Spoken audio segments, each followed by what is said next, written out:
When we're out and about doing exhibitions like the BBC Good Food shows, the one question we get asked all the time is how are we cooking our black pudding? So I'm going to show you exactly how we would cook our black pudding. Firstly, we need a couple of slices. So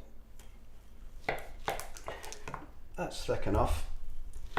And at this point, I'm going to straight away take off the skin.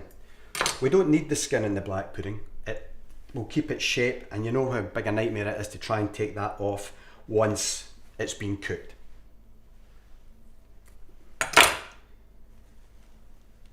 Okay.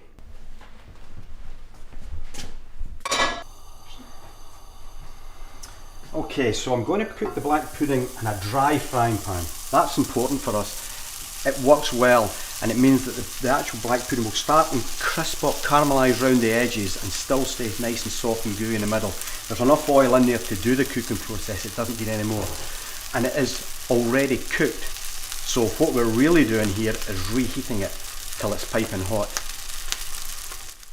If you overcook the black pudding, as you can see here, it goes really hard. So instead of being nice and soft in the middle and caramelised round the edges, it is like an ice hockey puck. Now that it's ready, let's see if I've done this correctly.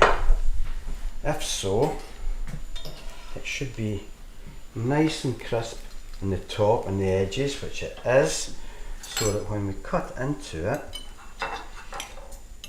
it should be nice and soft and gooey. And I think I've got it right.